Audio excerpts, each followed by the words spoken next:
I'm Matt ONeill, former U.S. Secret Service Deputy Special Agent in charge of cyber operations. In this series, I go inside the fight against cybercrime, hearing directly from the defenders in government, infrastructure, and enterprise who are racing to stay ahead, because cybercrime isn't slowing down, and neither can we. Welcome to Detonation Point, presented by Elastio. Welcome, everybody, back to Detonation Point by Elastio. This week, I'm excited to have as our guest Carl Wocke from Merlynn AI. And everywhere you go, you hear about AI. I just recently bought a refrigerator, and one of the advertisements was, it now has AI. And I have no idea what the hell that means for a refrigerator, but Carl and I are going to be here to break down what AI actually means, what it means for you, and what the future holds. So, Carl, welcome to Detonation Point. Really glad to have you. Thanks, Matt. And so Good the to first be question I have, what is AI? What does it mean to the average person? I think of it as like LLMs have become synonymous with AI. Am I way off on that? I think AI is now broad enough that to actually get one concise definition isn't going to cut it anymore. So I have a particular view of AI, which is distinct from the mainstream approach. But I think AI is I suppose, described as many things to different people. Its challenges, its opportunities, its replacement of me, it's new beginnings. The simplest way to explain AI for me is AI is about a technology that does things that you find difficult and it struggles with things that you find easy. So that's a very philosophical response. But I think for me to explain AI as one thing is probably not possible. So when you say it struggles with what you find to be easy, what does that mean to the average person? Well, let's take something, a human sentiment, something like ethics. For AI to be ethical is extremely difficult. And I'm not talking about the AI ethics where you're talking about a source of data and things like that. I'm talking about for AI to play the role of a doctor, it can do that. But to actually play the role of a doctor that's highly ethical or empathetic becomes more difficult because things like ethics, I have different ethics to my neighbor, as an example. We can't even agree ethics. We can't even agree empathy. So computationally, it's going to be very difficult for AI to mimic or to learn to be ethical or have empathy if there's no real source data for that. So things that you find instinctive, the relationship that a teacher has with a struggling child, those are things that aren't just going to be formula driven. They differ based on individual. So that's the easy bit. I find it very easy to be human. Computational bit, solving complex mathematical algorithms and, wading through large amounts of data and learning things. Those are the things that I find difficult, and AI computationally obviously finds it easy. But I think AI struggles to be me. Well, that's a really interesting way to put it. And when you were talking about ethics, I was thinking, well, humans also really struggle sometimes with ethics. Yeah. But one of the things that has drawn me to Merlynn and to you is, of all of the sort of AI tools that I've seen, you guys are a step apart. Can you explain how Merlynn came to be and what your approach to AI is and how it's different? Sure. So around the turn of the century, I got lost in AI. So I'm sort of proving my age here. But my vision of AI was founded on the concept of mimicking people. So not learning from people or learning from data necessarily, but actually being the person. And I started developing the AI sort of approach that we have today, where instead of learning from data, why can't we learn from people? And this is very idealistic, but it's founded on the concept of a better world if we can create access to the right decision at the right time. And very often the right decision is needed because there's uncertainty. Even traditional AI struggles from uncertainty. So if there's insufficient data or insufficient rules, it's difficult to make a trustworthy or a credible prediction or suggest an outcome. And so my journey with AI was around identifying a need in the world around us where there's access to the right person at the right time. So So AI learns from people. It doesn't learn from data. I think that's the simplest way to describe the difference between the Merlin technology and more traditional AI approaches. So that opens up a massive discussion around bias and, why are you learning from people? What use is there? And the thing that we're solving is that when you're faced with uncertainty and therefore risk, there's a need to get a second opinion or judgment call from a domain expert. So, and you'll see around us today, we still have environments where you've got uncertainty baked into a situation or an environment, and you then have a need for that human expert. And our technology removes the bottleneck around access to that human expert. Just to circle back, we are fascinated and see a need for AI to learn from people directly versus the traditional approach of learning from data. So you mentioned bias, and one of the things that you mentioned to me when we very first met is you can't necessarily eliminate bias because humans have bias. Can you walk the listeners through the definitions of what you mean by bias? And you hear hallucinations a lot as well when it comes to AI. What's the distinction, and how was that based on how the AI is actually learning? Yeah, so hopefully I don't alienate any of your viewers and listeners, but bias is a form of expertise. So, and this is sort of very philosophical, but a bias that you hold is something that isn't necessarily generally accepted. Expertise is something that is not necessarily provable within data. So when you look at the relationship between bias and expertise, an expert has got a view or an opinion about something that isn't necessarily proven in data. If you could, then the person wouldn't be necessary and they wouldn't be an expert. So you need to dwell on what the concept of expertise really is. Bias, you obviously get negative bias. I can give you many examples of negative bias, but negative bias is something that obviously we don't want in society, but one can argue that positive bias being, I'm seeing risk that no one else is seeing. I'm seeing a potential outcome that no one else is spotting. Those two are bedfellows. You can actually argue that bias and expertise are very similar. All of our models that we build digital versions of human expertise. All of those models have a form of bias. The value of the expert is that they are seeing something that other people aren't seeing, or they're able to mitigate risk where there's still risk challenges in a process or a situation. So when you look at the relationship between bias and hallucinations, I think there's a fantastic blend or a combination where you would take an LLM output, which could have some kind of hallucination or some kind of drift, and you are able to bring the human expertise as a guardrail for that potential hallucination. So I see a future where things like bias, expertise, hallucinations, when you blend the technologies and you create that ultimate guardrail of introducing the human expertise to that potential hallucination outcome or output, that reintroduces people back into the process. So I think there's definitely a very important relationship between the technologies in that regard. When you look forward 5 or 10 years, I think a lot of people are scared to some degree as to what the future holds for them as it relates to AI. Are they going to be replaced at work? Where do you see it in 5 years? Like, where is AI taking the place of humans in the short and long term? So, Matt, I wish I knew. Reality is, so I'm going to answer this in a different way. I think the reality is if we can't find a mechanism to keep people relevant, then they're going to be lost to the economy. So if you're not relevant to an organization, if you're not relevant to your business, if you're not relevant to the broader economy, you're going to be lost.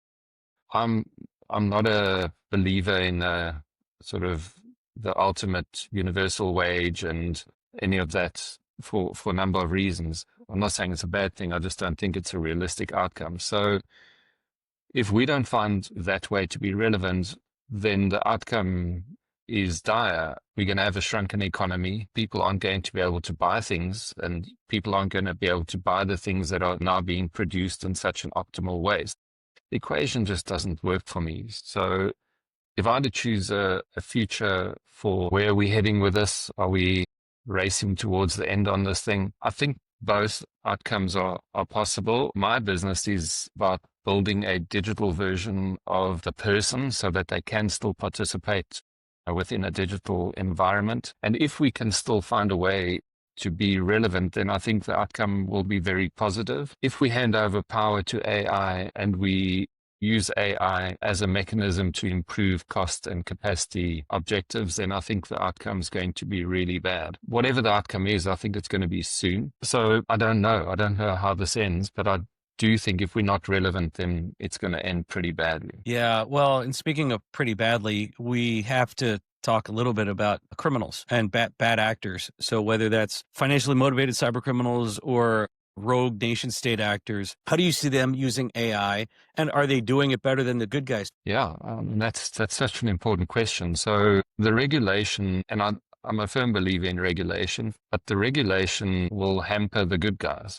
To some extent, you're taking a knife to a gunfight. So where the bad actors have got access to all the technology that you've got as the good guy, but they don't have the regulation. When you sort of dive down that rabbit hole, you'll see there's economies forming around the bad guys. There's people that harvest data, there's people that package the data, there's people that then start to market these packages, into these bad actor type communities. So I think the bad guys are unlimited in terms of regulation. And again, just to reinforce, the regulation is very important for so many reasons, but they have no rules of engagement.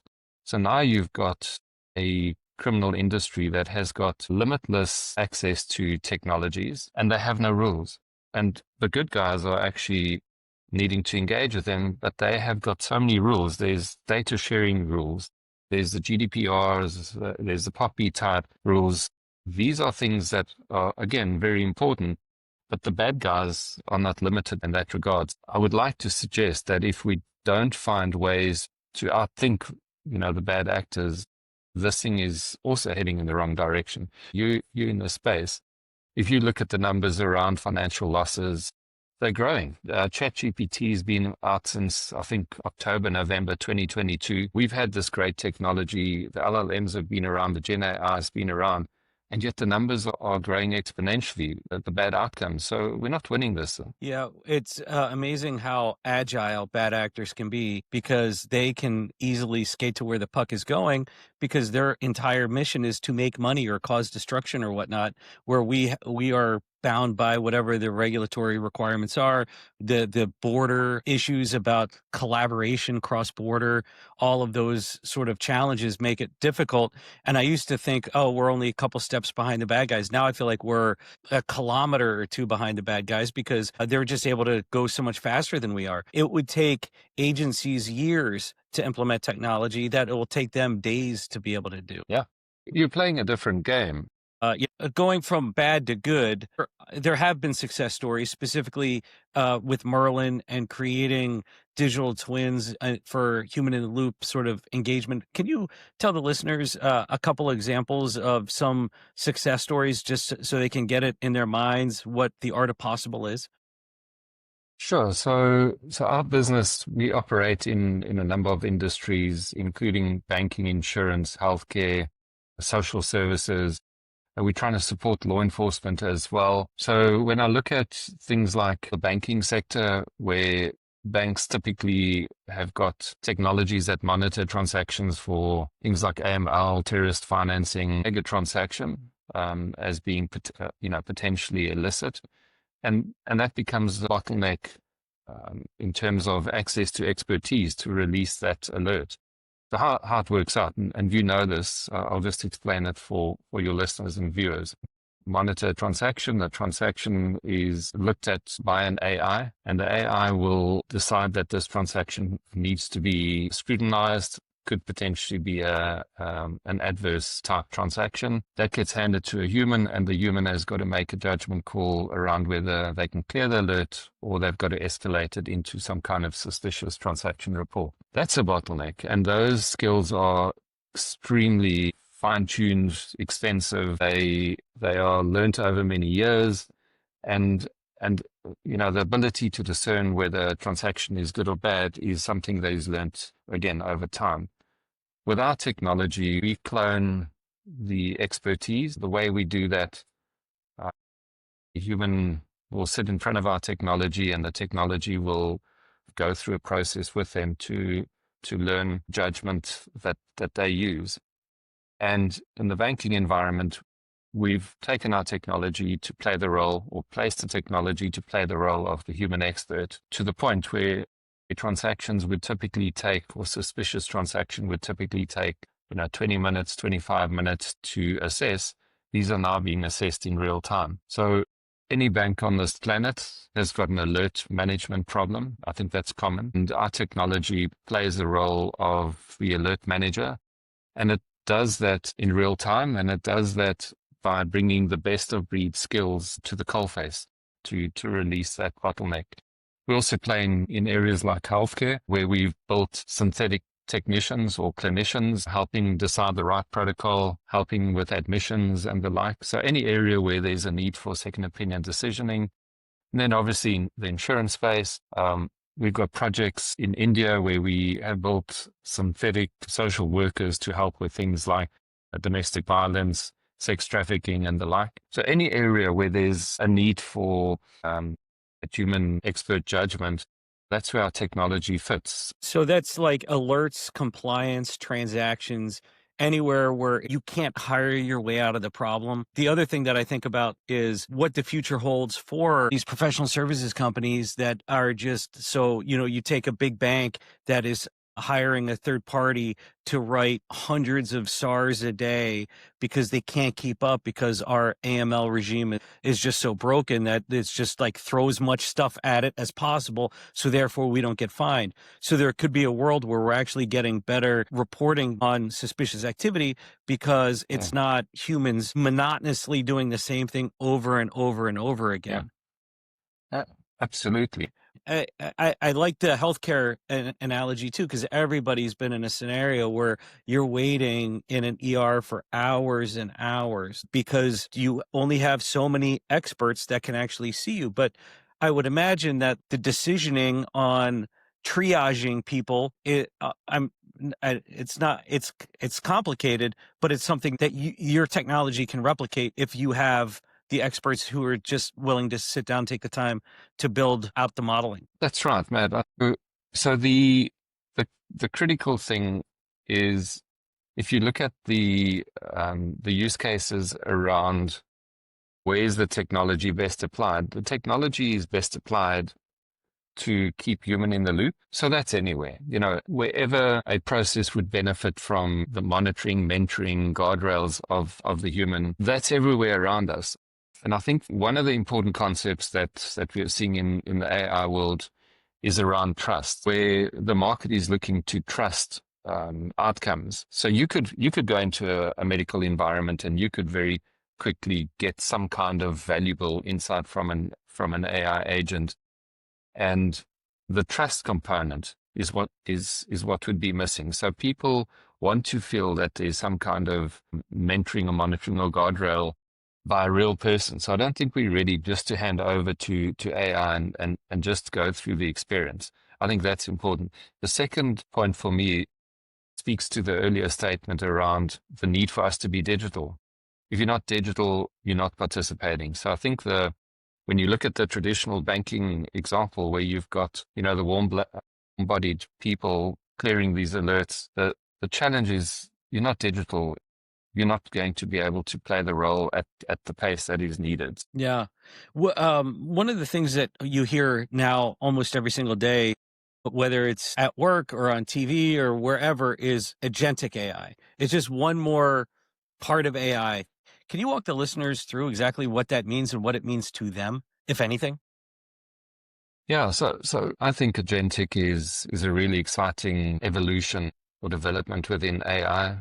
Agentic is really about a particular function that an AI agent will be built around. So if I need to onboard a customer, we can build an agent that will go and look at a home affairs type environment. So go and do a database search, go do a credit vet on the individual, go around and actually collect data and fulfill a function. So agentic for me is definitely, the concept around agentic is critical. I think it's a great concept. It's very much though in its infancy. So there's fantastic technologies like N8Ns, the Zapiers of the world, which are out there where you can actually build these agents. So there's a number of challenges with the agents. It seems simple, but the complexity is still there. But certainly the idea that you develop this component that goes and fulfills a task is valid. It's still in its infancies. The trust component is important there as well. So if you can imagine, I'm going to onboard a customer, I run the agent,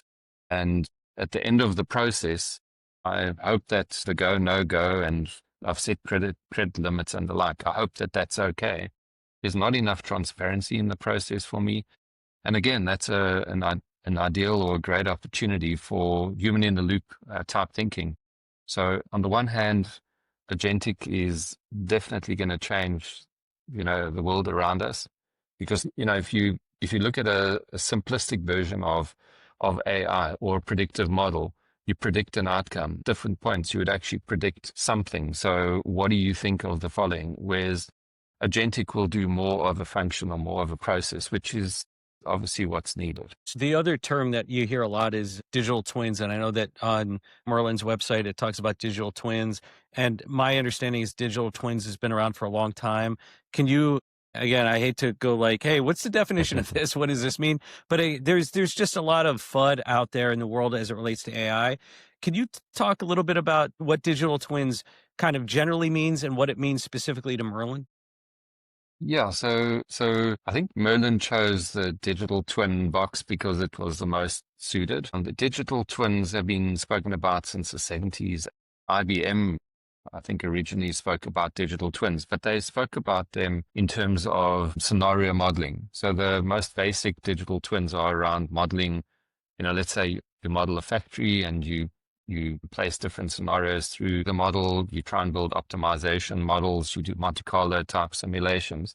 So that's the original version of digital twins. The most advanced version of digital twins is actually sort of a digital twin of the human, which is where we have developed our technology. So a digital twin, it's obviously not a unique concept to Merlynn.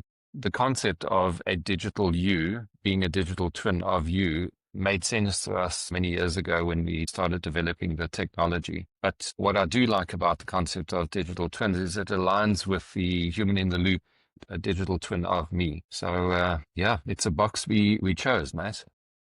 Yeah. Well, most of our listeners are either in probably one of three buckets. First bucket is law enforcement. Second bucket is banking. Third bucket is my parents. Well, we'll start with the first bucket. When it comes to law enforcement, one of the challenges that law enforcement has is the need for analytical support. So when I retired from the Secret Service, our agent to analyst ratio was 55 agents for every one analyst. And as the world's become more complicated in investigating cybercrime or any sort of crime of a digital realm, which could be counterintelligence, counterterror, it could be all of those things. Do you see a world where we could flip that and say we have 55 AI agents for every one agent?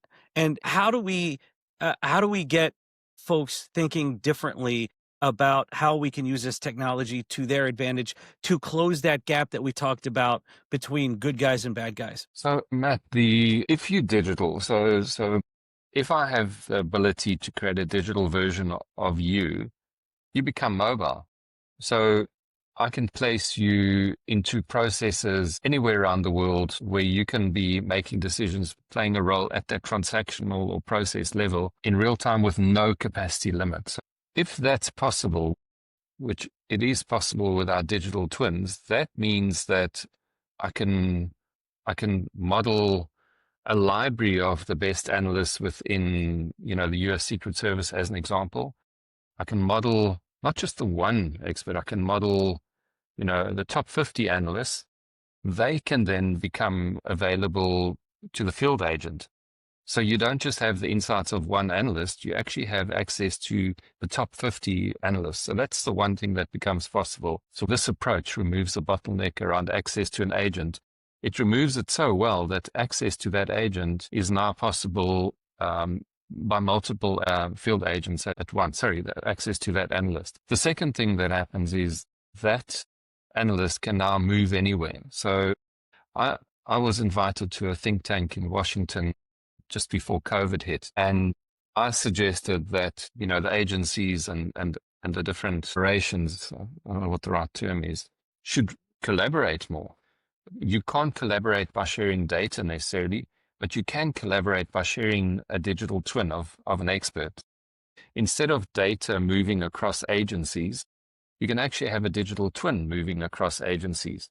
Data isn't easily shared. I saw that at that think tank, but you can share expertise. So you're moving the digital twin to the place of work. What we're really excited about is, if I use a medical example, I can take a doctor that's been developed, you know, at a North American institution. So we're working with Emory at the moment, and we've been working with them for a couple of years. But to take a medical skill from an Emory, which is a phenomenal university, and make that available anywhere around the world. So the exciting thing for me is collaboration by moving a sort of an intelligent component to the coalface or to the transaction. So that's real collaboration. That's how we beat the bad guys. To be able to outthink, you know, that's how you're going to beat the bad act. Which is really interesting, because it's we do have brilliant minds, and the problem that we always had is we had 5% of really high performing folks, and then we had a fair amount of people that were, especially in government, that have been there for a long time,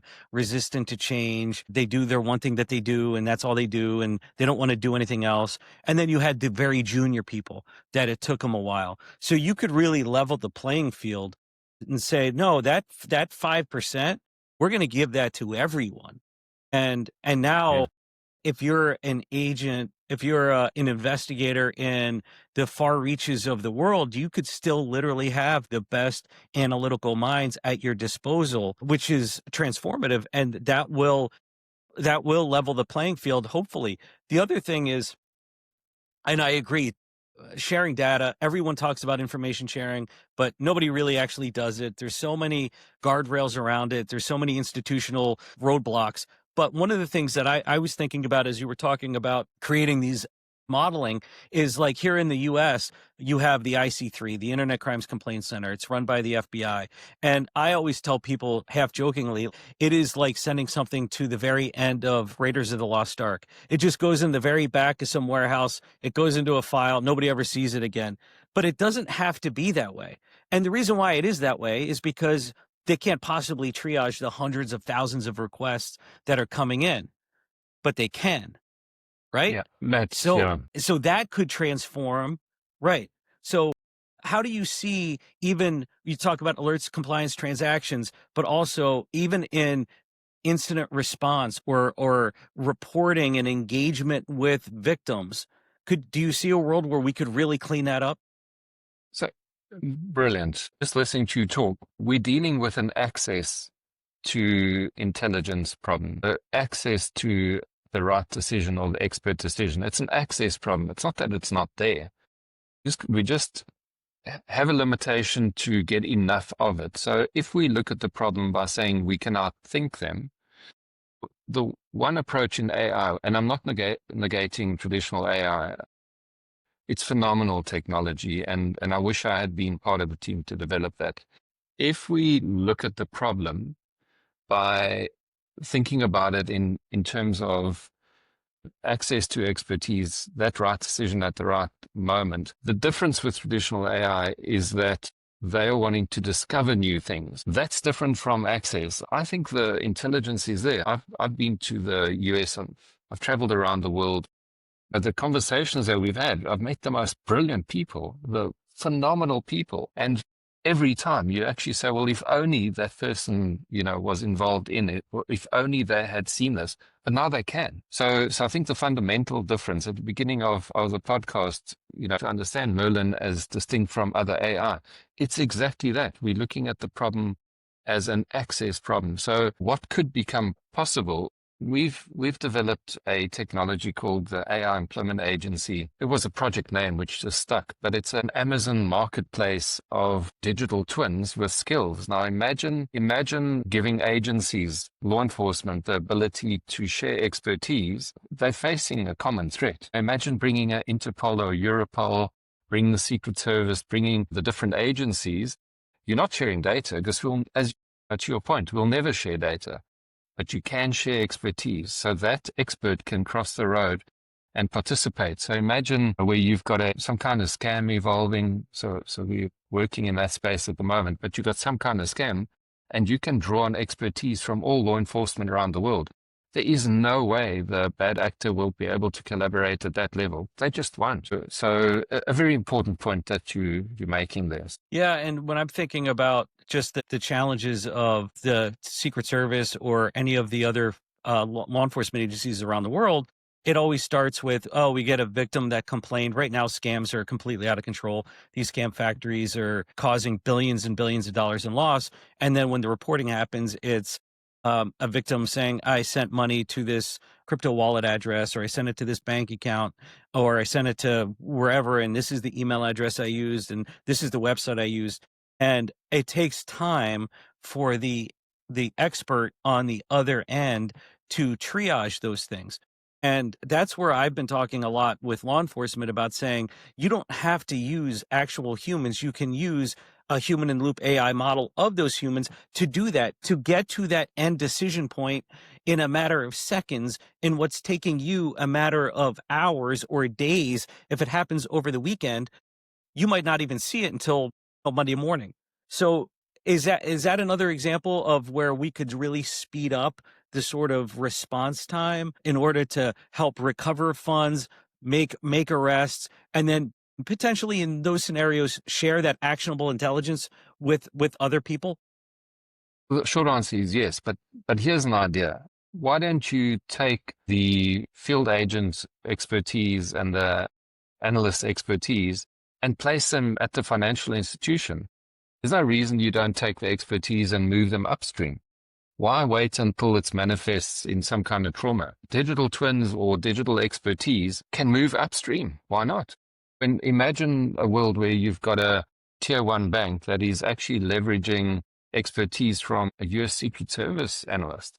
I mean, that's phenomenal. That's possible right now. So I think when you really consider the concept of access versus replacement, so I want to create more of a phenomenal skill than finding a way to replace the skill. Phenomenal skills are there. So if they're digital, they can move anywhere. The concept around the employment agencies to take these skills and make them switchable and movable anywhere on the planet. And you form communities like law enforcement where they can collaborate. That is really interesting, because in all the conversations that we've had, it never dawned on me. You're 100% right, because we hear from banks all the time, we don't know what law enforcement wants. And so we're sending all these defensive SARs or CTRs or STRs, whatever they're called around the world. We're going to send them because we don't know what law enforcement wants. That's not an excuse anymore. They could literally create AI models off of the human in the loop, the human experts of law enforcement, to actually help them know exactly what law enforcement would want. Is that what I'm hearing? Absolutely. You could bring all stakeholders. You could bring your regulators. The regulators have got certain objectives and imperatives that they want met. So you could create a digital twin library of your regulator at the bank, at the transaction. So then you can bring in representation of customers. Is the bank dealing fairly? Imagine creating a library of digital twins of the bank's customers so that when the bank is trading, you're monitoring that. You bring the regulators, bring law enforcement. It's all about moving expertise and decision expertise up and down the process. So I would think about it differently. All of this becomes possible because to wait downstream of a process for something bad to have happened, there's no need for that. I love that. And it goes to the sort of thing that we say all the time is, if you keep doing what you've been doing, you'll keep getting what you've been getting. And what you're suggesting is completely different, because throwing more people at the problem isn't going to change it. But putting technology, as you said, upstream at the transactional level, that would be transformative because you could save people literally billions of dollars. Yeah, I see also in the business world, processes are owned by multiple organizations at once. So what I mean by that is a transaction starts as a commitment upstream by another organization and eventually ends up with me as law enforcement. Those are co-owned. You've only technically taken ownership of it, when it goes wrong, but you actually a custodian of that, and it's in your interest for that process or transaction to go well. It becomes a drain on you. So as early on in the process, when I'm onboarding a customer, why is the Secret Service not looking at that customer? And not by sharing data. You're not sending the data to the Secret Service. You're actually putting a digital twin of an analyst or field agent who specializes in a certain kind of industry. Place it at the coalface. Why not? Why must you wait for distress to set in? No. Hopefully people listen, and as we continue to talk to more and more people about how they can help their institutions, because they're under enormous amount of pressure as well to make sure that they don't get fined and have reputational damage and things like that. When it comes to from the banking side, I wish as well that it would be something that would take hold in social media. I don't think that their interest in eliminating bad actors from platforms right now aligns with their interest in shareholders. So to grow, right? I mean, so social media is how many people are using your platform, what's their engagement like. There was a recent report that something like 10% of Meta's advertising dollars came from scams. We have to look differently at the problem, and you're suggesting just that. One of the other things that always comes up is, oh, well, I don't want to do anything because the next big thing around the corner is post-quantum world.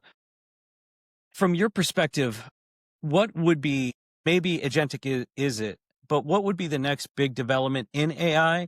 And then also, how do you see post-quantum world playing into this, or is it way too early to even know? So I don't know enough about quantum to sort of add any insights that you don't already know. But the logical challenge for me with quantum is, where's the software? We're developing all of this great sort of hardware and technology supporting the hardware, but there's no real software. So how far are we away from practical uses of quantum? Are we in such dire need of the computational capabilities of quantum? Don't know. For me, the world is obsessed with cost capacity.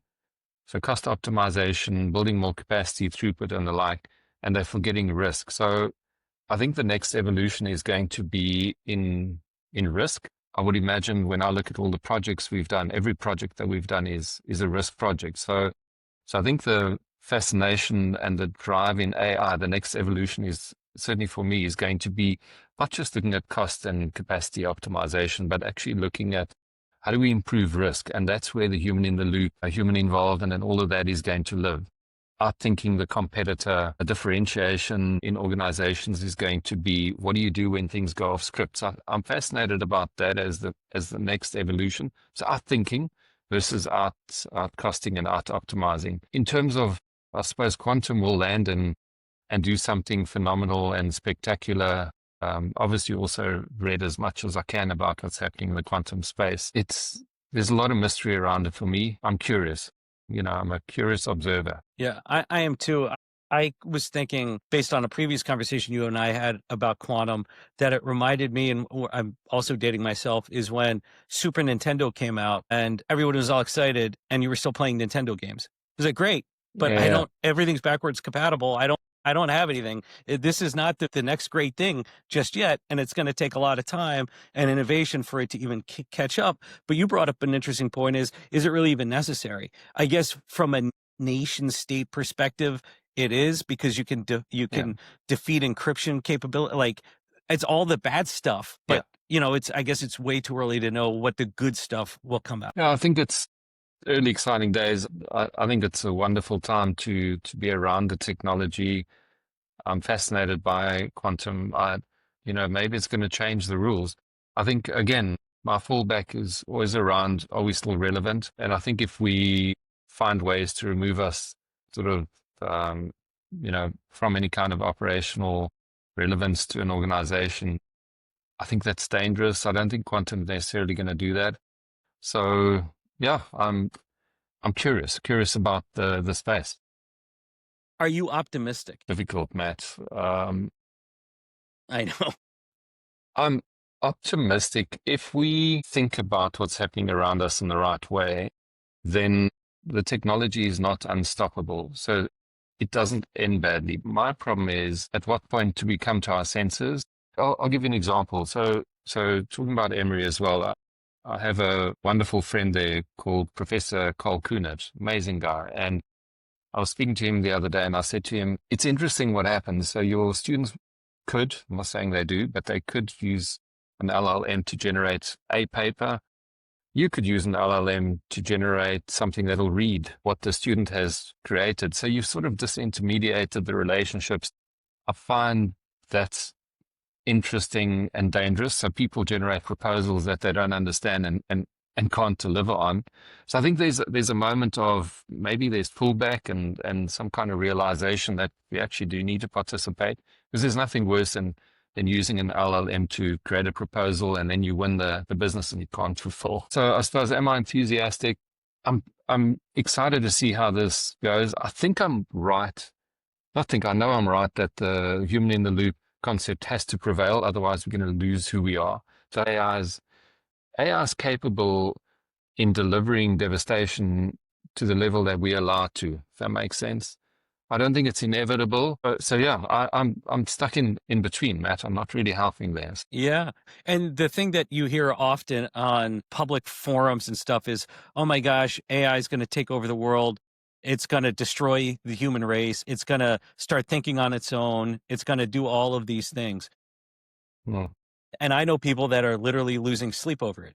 Is it time to lose sleep over that? Keep pushing me on this, Matt.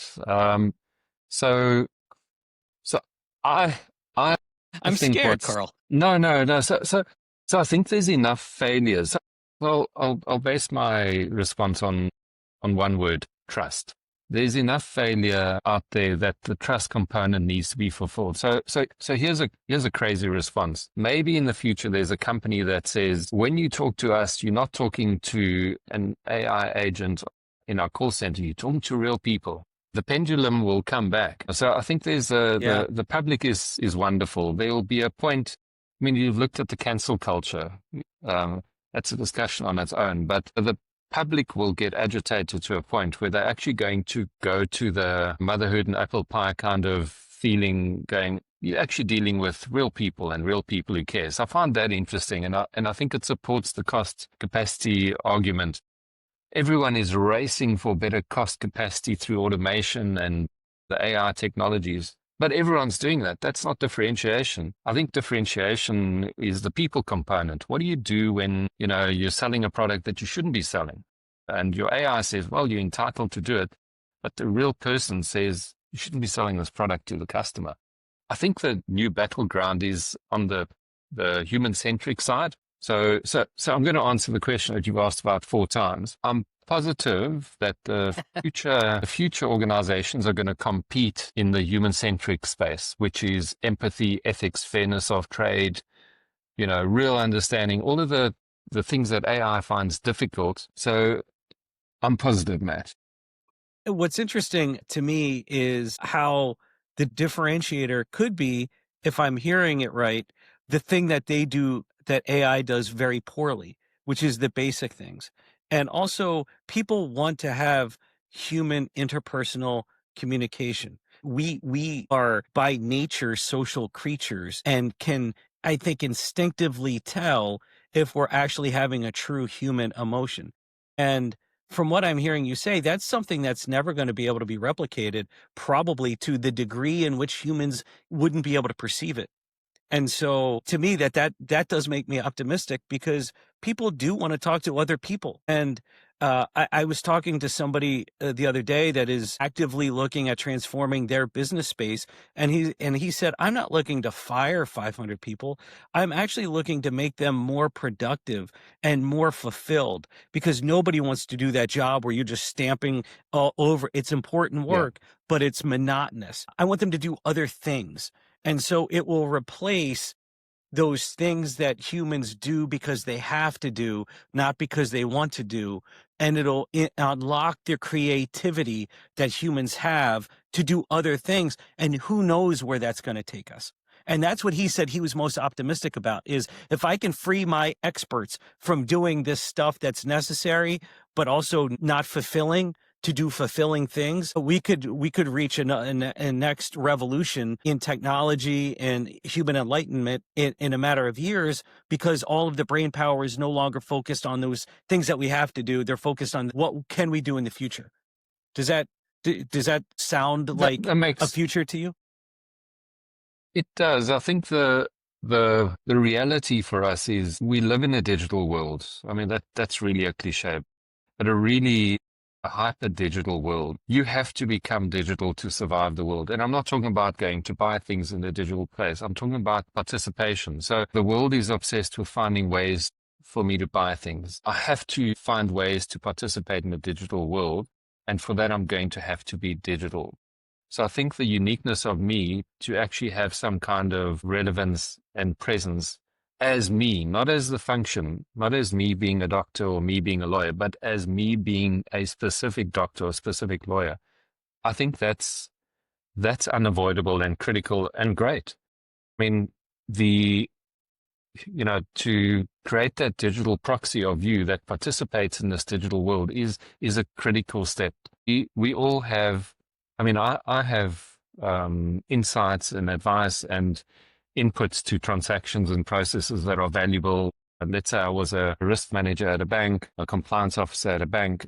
I've got this asset, I've got this IP, but it lives within warm body. If it were digital, then I think the ability for me to be relevant makes the world a better place. But again, answering the question that we've been asking, if I see the future in a positive way, I think if we realize that that's possible and should be the way we construct this, then I do see that positive outcome. So anyway. Yeah.